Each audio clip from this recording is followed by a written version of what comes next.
7 palavras aramaicas. Jesus as disse, a igreja as traduziu. O cristianismo mudou para sempre. Malkuta de Shamayá.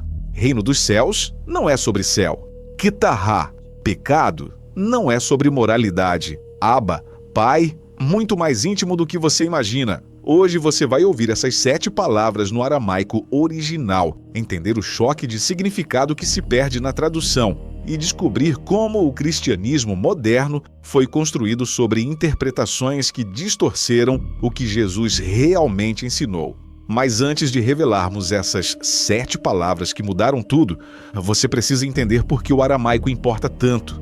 Porque existe um segredo que os evangelistas sabiam. Eles preservaram certas palavras sem traduzir por um motivo específico. E quando você descobrir esse motivo, vai perceber que esteve lendo a Bíblia pela metade a vida inteira. Antes de mergulharmos nas palavras, você precisa entender uma coisa crucial. Jesus não falava português. Ele não falava inglês, nem sequer falava o hebraico bíblico que os sacerdotes usavam no templo.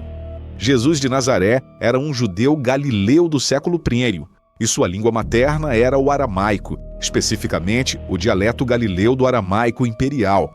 Era a língua que ele usava para ensinar, para rezar, para conversar com seus discípulos. Mas aqui está o problema: nenhum dos evangelhos foi escrito em aramaico.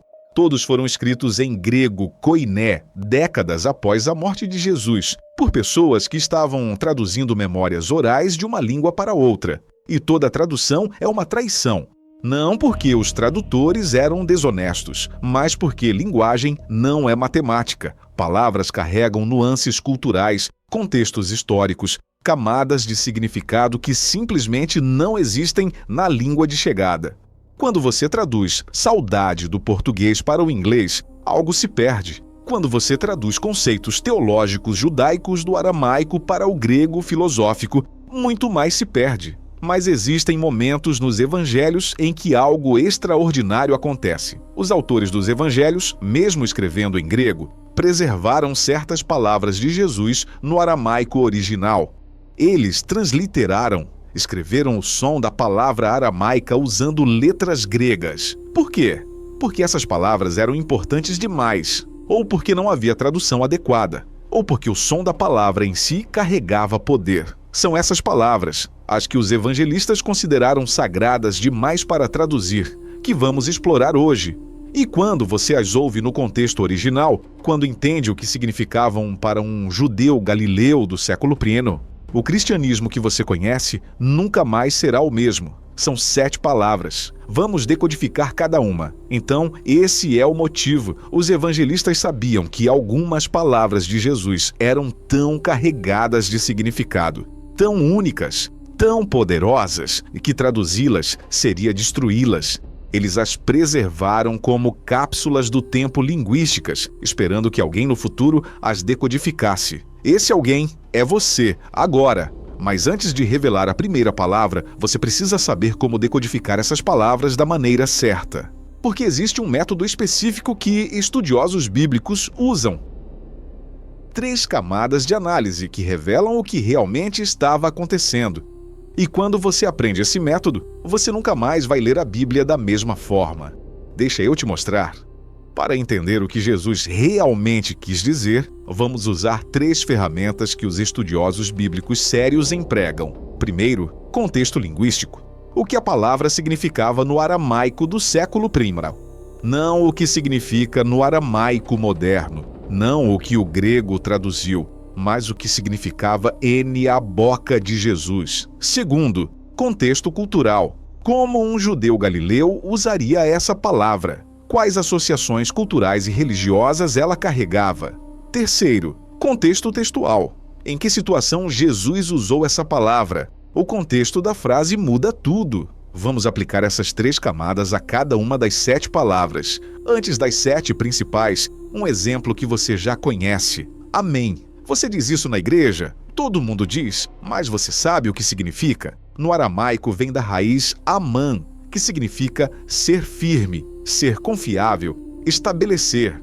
Quando Jesus dizia, amém, amém, eu vos digo, Ele não estava dizendo, assim seja, no final de uma oração. Ele estava dizendo, isto é absolutamente confiável. Você pode apostar sua vida nisso. Isto está firmemente estabelecido. Era uma fórmula de autoridade profética. Nenhum rabino antes de Jesus começava ensinamentos com amém. Mas Jesus fazia isso constantemente, estava reivindicando a autoridade divina direta. Viu como uma palavra muda tudo? Agora imagine isso aplicado a conceitos como reino, pecado, salvação. As palavras que escolhi não são aleatórias. São as que 1. Aparecem múltiplas vezes nos evangelhos em aramaico. 2. Geraram doutrinas cristãs fundamentais. 3. Sofreram as distorções mais significativas na tradução. Cada uma delas é uma janela para a mente de Jesus. E quando olhamos através dessas janelas, a paisagem teológica muda completamente. Vamos começar pela mais famosa, e talvez a mais mal compreendida. Então, agora você tem o método. 3 camadas: linguística, cultural, textual. É assim que vamos decodificar cada palavra. E pode confiar, quando você vir esse método em ação, vai perceber quantas vezes leu a Bíblia sem realmente entendê-la. A primeira palavra que vamos decodificar é aquela que você provavelmente já ouviu milhares de vezes. Você pode até ter usado hoje ao orar. Mas quando você descobrir o que ela realmente significa no aramaico, quando você entender como nenhum judeu antes de Jesus ousava usar essa palavra para Deus, sua compreensão de quem Deus é vai virar de cabeça para baixo. E tudo começa com 2 letras que mudaram tudo. Primeira palavra, Abba. Marcos 14:36 preserva Jesus orando no Getsêmani. Abba, Pai, tudo te é possível. É a palavra mais íntima que Jesus usa para Deus. A tradução tradicional, Pai. E disso nasceu a doutrina de Deus como Pai Celestial, distante, autoritário, patriarcal. Muitas teologias construíram uma imagem de Deus severo, juiz, figura paterna, rígida. Mas Abba não é pai formal, é paizinho, papai, daddy. No aramaico do século I era a palavra que uma criança de 2 anos usava. Era íntima, afetuosa, vulnerável. Nenhum judeu chamava Deus de Abba. Era considerado irreverente demais, informal demais, íntimo demais. Mas Jesus fazia isso e ensinava seus discípulos a fazerem o mesmo. Romanos 8,15 diz: Não recebestes espírito de escravidão para viverdes ainda em temor, mas recebestes o espírito de adoção pelo qual clamamos: Abba, Pai. Paulo preservou a palavra aramaica, mesmo escrevendo para romanos que não falavam aramaico. Por quê?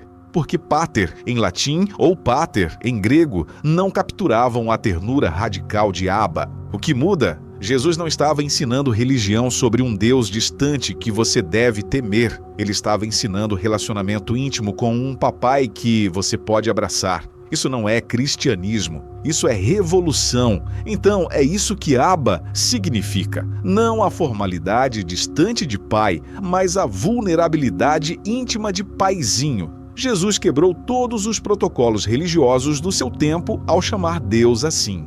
E quando você entende isso, oração deixa de ser ritual e se torna abraço.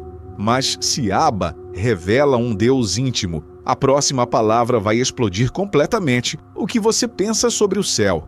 Porque a frase que Jesus mais repetiu 32 vezes só em Mateus não é sobre um lugar para onde você vai depois de morrer. É sobre algo muito mais radical e perturbador acontecendo agora, debaixo do seu nariz. E a igreja escondeu isso de você por 2000 anos. Segunda palavra, na verdade, uma frase, Malkuta Dishmaya, a frase mais repetida nos ensinamentos de Jesus. Aparece 32 vezes só em Mateus, traduzida como Reino dos Céus. Reino dos Céus criou a doutrina de um lugar no céu para onde você vai depois de morrer se for bom. O cristianismo se tornou uma religião de escapismo. Aguente a vida terrena, espere pela recompensa celestial. Mas vamos decodificar. Malkuta não é exatamente reino como território, é reinado. O ato de reinar, a manifestação do governo. Dishmaya, aqui está o choque. Shmaya significa céu, sim, mas no judaísmo do século I, céu era um eufemismo respeitoso para Deus. Judeus evitavam pronunciar o nome de Deus, então diziam céu, o nome, o Altíssimo. Então, Malkuta Dishmaya não é reino nos céus, é o reinado de Deus, o governo divino, a realidade onde Deus governa. E aqui está a parte crucial. Quando Jesus dizia, o reinado de Deus está próximo, ele não estava falando de um lugar futuro no pós-vida. Lucas 17:21, Jesus diz, o reino de Deus está dentro de vós ou entre vós, dependendo da tradução. Não é um destino. É uma realidade presente, aqui, agora, dentro e entre as pessoas que vivem sob o governo amoroso de Deus. O que muda? O cristianismo deixa de ser sobre escapar da terra para o céu e se torna sobre trazer o céu para a terra, sobre viver sob o governo amoroso de Deus agora. Jesus não estava vendendo seguro de vida eterna, estava iniciando uma revolução de como viver hoje. Então, o reino dos céus não é um lugar futuro onde você vai morar depois de morrer. É uma realidade presente que você pode experimentar agora, quando você vive sob o governo amoroso de Deus, quando você trata as pessoas com dignidade radical, quando você manifesta justiça e compaixão. O reino não está lá em cima, está aqui. E a igreja transformou revolução presente em promessa futura. E essa revolução continua na próxima palavra. Porque se Jesus não estava falando sobre ir para o céu no futuro, ele também não estava falando sobre o que você pensa quando ouve a palavra pecado. Na verdade, o que você está prestes a descobrir vai desmantelar séculos de culpa e vergonha que a igreja colocou sobre você e vai te libertar de uma forma que você nunca imaginou. Terceira palavra, katará, a palavra que Jesus usava para falar sobre pecado. A palavra que moldou toda a teologia da culpa, vergonha e condenação no cristianismo, traduzida como pecado, transgressão, iniquidade. E disso nasceu listas de pecados mortais, pecados veniais, confissão obrigatória, indulgências, inferno eterno para pecadores. O cristianismo se tornou obcecado com moralidade e punição, mas ketará vem da raiz aramaica que significa errar o alvo. Imagine um arqueiro. Ele mira, atira e a flecha não acerta o centro do alvo. Ela erra, não por maldade, não por rebelião, apenas errou. Katará não é sobre ser moralmente corrupto. É sobre errar o propósito, perder o caminho, não atingir o potencial que Deus planejou. Não é crime, é desvio. E qual é o remédio para errar o alvo? Não punição, correção, realinhamento, prática. Jesus nunca disse a ninguém, você é um pecador imundo que merece inferno. Ele dizia, você está errando o caminho. Deixa eu te mostrar a direção certa. Vem, segue-me. O que muda? Cristianismo deixa de ser religião de culpa e vergonha e se torna caminho de crescimento e realinhamento. Você não é um verme miserável esperando punição. Você é um filho amado aprendendo a acertar o alvo. Essa única palavra desmonta séculos de manipulação teológica baseada em medo. Então, pecado não é crime que merece punição eterna. É erro de mira que precisa de correção amorosa. Jesus não veio condenar, veio reorientar. E quando você entende isso, a culpa que você carregou a vida inteira, aquela voz dizendo que você é indigno, que Deus está decepcionado, que você merece sofrer, essa voz não vem de Jesus, vem de traduções distorcidas que a igreja usou para te controlar. Mas talvez você esteja pensando, tudo bem, Jesus era amoroso em teoria, mas e os milagres? Aqueles eram demonstrações de poder divino, provas de que ele era Deus, certo? Errado. A próxima palavra vai revelar algo sobre os milagres de Jesus que vai quebrar completamente a imagem que você tem dele. Porque quando Jesus ressuscitou uma menina morta, as palavras que ele disse não foram um comando poderoso. Foram um sussurro de ternura que nenhum mágico jamais usaria. Quarta palavra, ou frase, Talita koum. Marcos 5:41. Preserva essas palavras exatas de Jesus quando ele ressuscita a filha de Jairo. É um dos momentos mais íntimos e poderosos dos evangelhos. A tradução, menina, eu te digo, levanta-te, parece um comando formal, autoridade, distância. E disso nasceu a imagem de Jesus como taumaturgo poderoso, mágico que faz milagres com comandos sobrenaturais. Mas vamos ouvir o que Jesus realmente disse. Talita não é menina formal, é diminutivo carinhoso, menininha, pequenina, como uma mãe chamaria sua filha.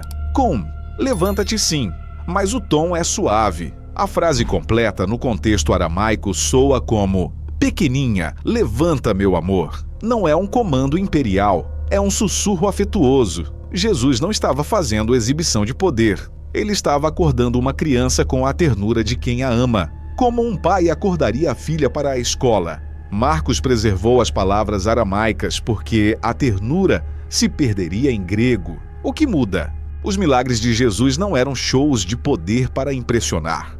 Eram atos de amor íntimo. Ele não curava para provar que era Deus. Curava porque amava.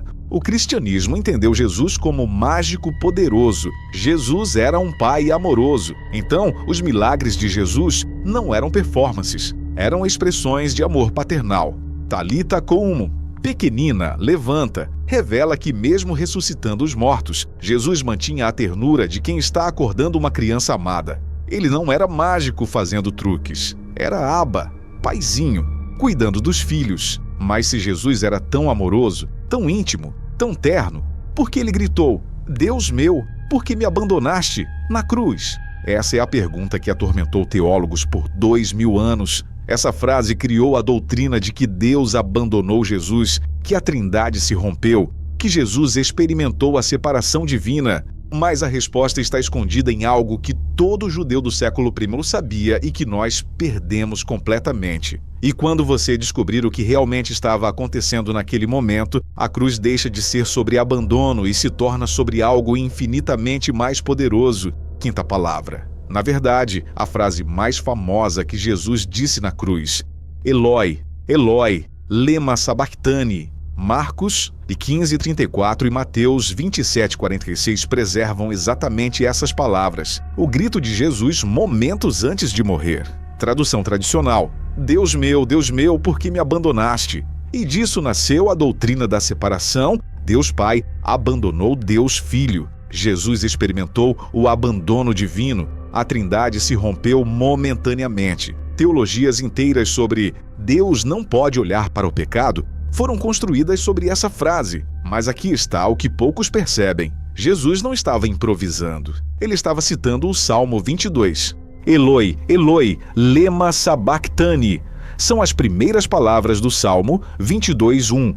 No judaísmo do século I, quando você citava o primeiro verso de um salmo, estava invocando o salmo inteiro. Todo judeu conhecia os salmos de cor. Então, vamos ler o Salmo 22 completo. Começa: Deus meu, por que me abandonaste? Mas termina: Ele não desprezou nem abominou a aflição do aflito, nem escondeu dele o rosto, mas quando ele clamou, o ouviu. As gerações vindouras serão contadas ao Senhor. Eles virão e anunciarão a justiça dele. O Salmo 22 é sobre abandono aparente que se transforma em vindicação e vitória. Jesus não estava gritando desespero, estava declarando profecia cumprida. Estava dizendo: tudo isso está acontecendo exatamente como Deus planejou. O Salmo está se realizando e vocês verão a vitória. O que muda? Deus não abandonou Jesus, nem por um segundo. A cruz não foi falha, foi cumprimento. E quando você grita, por que me abandonaste? No seu sofrimento, você não está separado de Deus. Você está proclamando que sua história termina em vindicação, assim como Jesus. Então, Jesus não estava experimentando abandono divino. Estava recitando uma profecia que todo judeu conhecia. Uma profecia que começa com desespero, mas termina com vitória garantida. Eloi, Eloi, lema sabachthani. Não era grito de separação, era declaração de fé. Deus está comigo até no pior momento e esta história termina bem. A cruz não foi Deus virando as costas, foi Deus cumprindo o plano. Agora, você pode estar pensando, isso tudo é lindo, Jesus amoroso, Deus presente, reino agora. Mas Jesus também tinha padrões morais, certo? Ele condenava o pecado, chamava as pessoas de hipócritas, expulsava demônios. Sim, ele tinha padrões. Mas a sexta palavra vai te mostrar que Jesus não estava obcecado com moralidade individual ou comportamento privado. Ele estava defendendo algo muito mais radical e político. E tudo gira em torno de uma única palavra de insulto que ele especificamente proibiu. Uma palavra que, quando você entende, transforma questões sociais em questões sagradas. Sexta palavra, raca, Mateus 5:22. Jesus ensina: quem disser a seu irmão raca será culpado diante do tribunal. Uma palavra de insulto que Jesus especificamente proibiu. A maioria das Bíblias deixa raca sem traduzir, ou traduz como tolo, idiota, cabeça vazia. E disso nasceu a doutrina: não xingue as pessoas, seja educado. Lição moral simples sobre linguagem cortês. Mas raca não é simplesmente idiota. Vem da raiz aramaica rek, vazio. Mas no contexto judaico do século meiro, raca significava vazio de valor, descartável, indigno de existir. Era desumanização. Você estava dizendo que a pessoa não tinha valor inerente, que era lixo.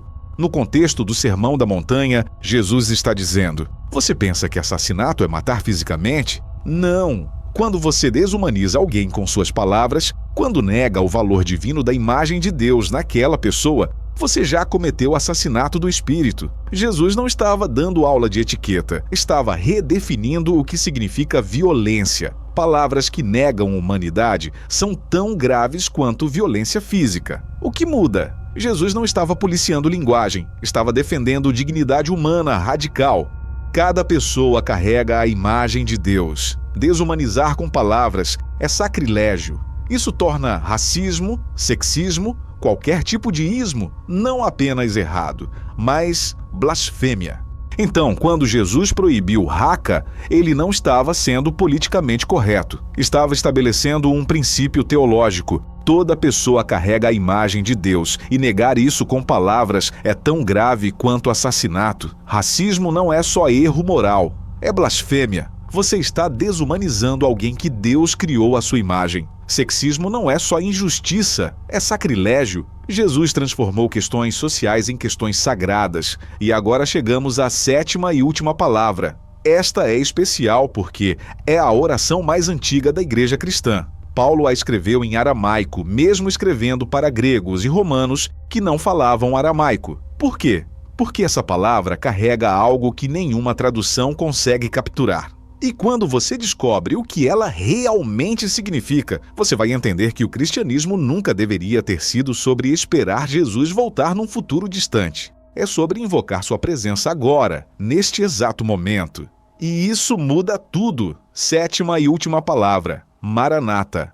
1 Coríntios 16:22. Paulo termina sua carta aos Coríntios com essa palavra aramaica, a oração mais antiga da igreja cristã primitiva. Tradução tradicional: Vem, Senhor, ou O Senhor vem.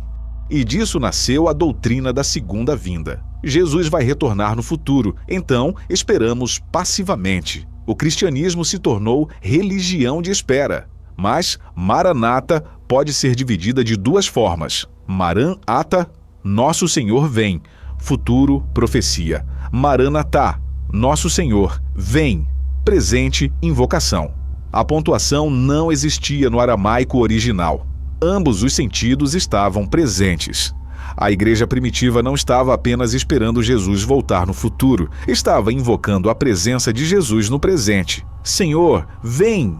Manifesta-te aqui, agora, nesta comunhão, neste partir do pão, neste encontro. Era oração de presença, não de ausência. Paulo preservou a palavra aramaica porque cristãos de todas as línguas oravam assim nas celebrações eucarísticas. Era a oração litúrgica universal. Quando a igreja se reunia, não dizia, um dia Jesus vai voltar. Dizia, Jesus, esteja presente agora. O que muda? Cristianismo não é sobre esperar Jesus voltar. É sobre experimentar Jesus presente. Cada reunião, cada comunhão, cada momento de amor é Maranata. O Senhor vem, o Senhor está aqui, Ele não foi embora, você só precisa invocar a presença. Então, Maranata não é sobre futuro distante, é sobre presente acessível. A igreja primitiva não esperava passivamente pela volta de Jesus, invocava ativamente sua presença em cada encontro. E quando você ora Maranata, você não está dizendo, por favor, volte um dia. Você está dizendo, manifeste-se aqui, agora. Jesus nunca foi embora. Você só esqueceu de invocar a presença. Agora você ouviu as 7 palavras, 7 janelas para a mente de Jesus. Abba, Malkuta de Shemaiah, Katarra, Talita Koum, Eloi lema sabachthani, Raka, Maranatá. E cada uma delas destrói uma doutrina que você aprendeu e revela algo mais radical, mais amoroso, mais presente. Mas você pode estar se perguntando, como sabemos que isso é verdade? Isso não é só interpretação pessoal? Tem evidência real? Sim.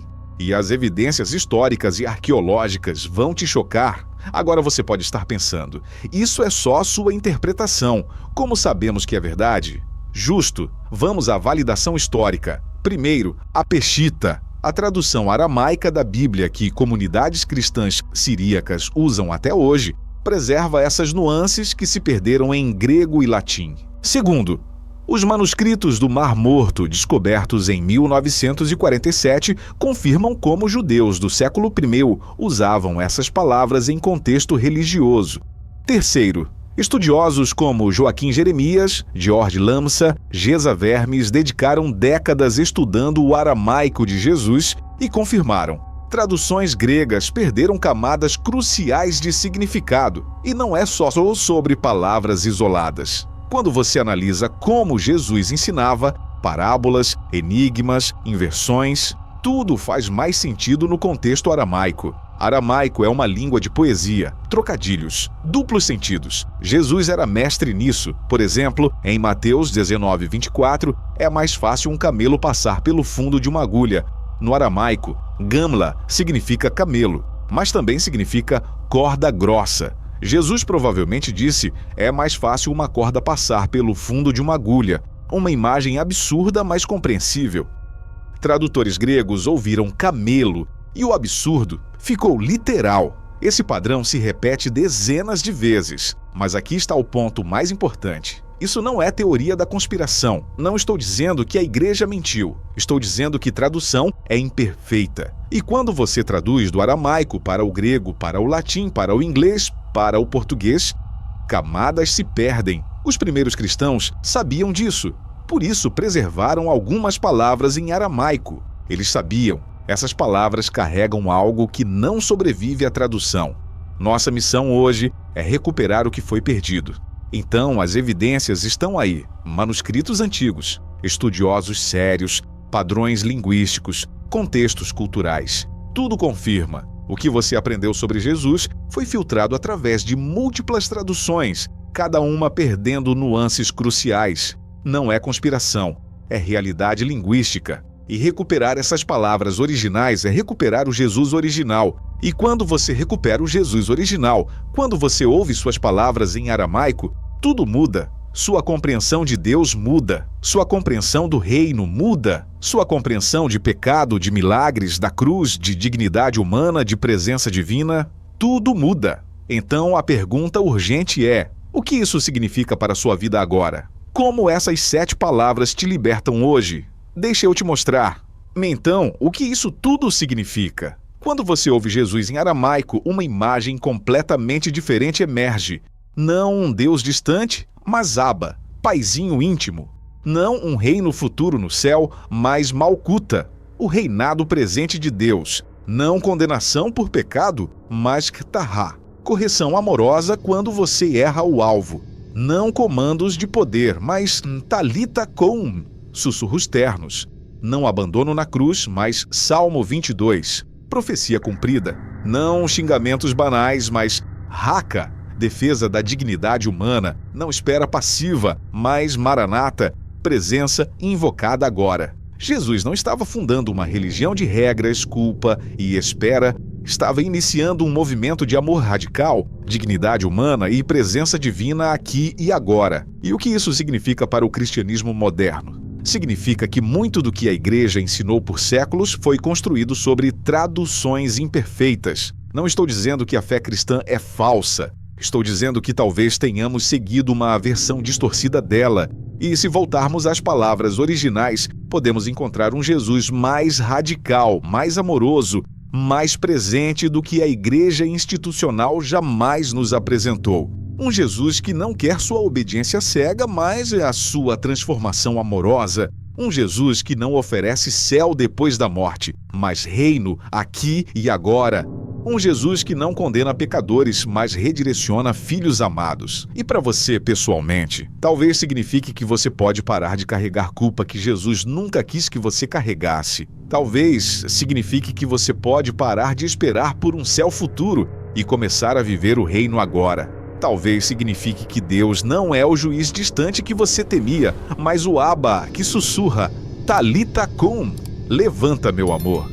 As palavras importam, e quando você ouve as palavras certas, tudo muda. Então é isso. 7 palavras aramaicas. Jesus as disse, a igreja as traduziu, e o cristianismo que você conhece foi construído sobre essas traduções imperfeitas. Mas agora você ouviu as palavras originais, você entendeu o significado real. E nada mais será igual, porque você não pode desouvir o que ouviu. Você não pode desaprender o que aprendeu. Abba te libertou, Malkuta te ativou, Ktahá te redimiu, Talita cum te acordou. O Salmo 22 te vindicou, Raka te dignificou, Maranata te presentificou. Você está livre. Se esse vídeo mudou algo em você, deixa um comentário me dizendo qual das 7 palavras te impactou mais. Eu leio todos. Inscreva-se no canal se você não tem medo de questionar o que sempre te ensinaram. E compartilhe esse vídeo com alguém que precisa ouvir Jesus na língua que ele realmente falou.